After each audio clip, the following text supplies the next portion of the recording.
धन दौलत मुझे अच्छी नहीं लगती। महाराज उत्तानपाद कहने लगे, रानी तुम्हें कैसे समझाऊं, अब ये कोई बाजार का सामान नहीं जो तुरंत खरीद ले आओ। रानी कहती है, महाराज इसमें तुम्हारा कोई कसूर नहीं, कसूर है तो मेरा, क्योंकि मेरी कोख से ही किसी बालक ने जन्म नहीं लिया। मैं ही वो अभागन हूँ जो आपका वंश आगे नहीं बढ़ा पा रही हूँ। आपके बाद इस राजगद्दी सिंहासन को कौन संभालेगा भला प्रभु। लेकिन मेरे मन में एक ख्याल आ रहा है, आप दूसरा विवाह कर लो। तो मैया सुनीति के जब इतने वचन राजा उत्तानपाद ने सुने, कहा क्या कहा तुमने, दूसरा विवाह कर लो। मैया सुनीति समझा रही उत्तानपाद को, कह रही कि कर लियो दूसरा ब्याह कसैया करियो मतिया।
इस घर से एक नाली बहती, यहाँ पर दो नालियां बहेंगी, एक चूल्हा जल रहा है, यहाँ दो चूल्हे जलेंगे।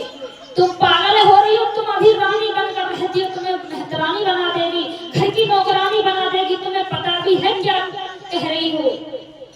मैया सुनीति ने हाथ जोड़े, कहा महाराज मैं सौतवा भाव नहीं रखूंगी, जो वो रानी आएगी ना उसे मैं अपना बहन के जैसा प्यार दूंगी, उसको कभी ये महसूस नहीं होने दूंगी कि वो मेरी सौत है। लेकिन आप दूसरा विवाह कर लो। महाराज उत्तम समझा रहे कि रानी एक बार को सौत मौत आ जाए ना स्त्री के लिए वो अच्छी होती, लेकिन सौत बहुत बुरी होती है, समझा रहे।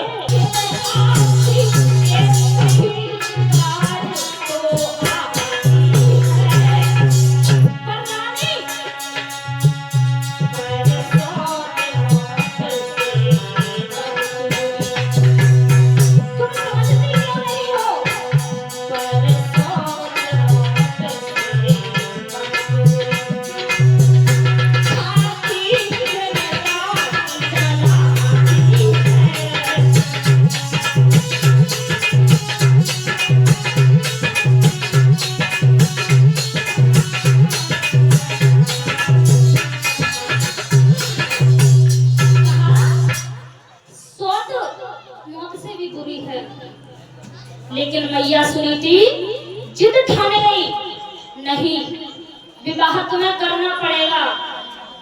कहते हैं ना वो मैया का त्याग देखो, क्या इसमें से कोई माता बहनें अपने पति का दूसरा विवाह करा सकती हैं? संतान एक जन्म की छोड़ो 7 जन्म तक ना हो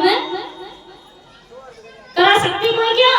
लेकिन वो पतिव्रता हमारी जो पहले की स्त्रियां थी ना, सतियों में गिनती हुआ करती थी, जिनमें देवियों में सतियों में गिनती होती थी। उन रानी की पतिव्रता स्त्री थी, उन्होंने अपने पति के लिए सर्वस्व न्यौछावर कर दिया। सौतन भी बर्दाश्त है उन्हें, लेकिन मेरे पति का वंश आगे बढ़े। एक पतिव्रता स्त्री के यही लक्षण होते हैं। कहा भी गया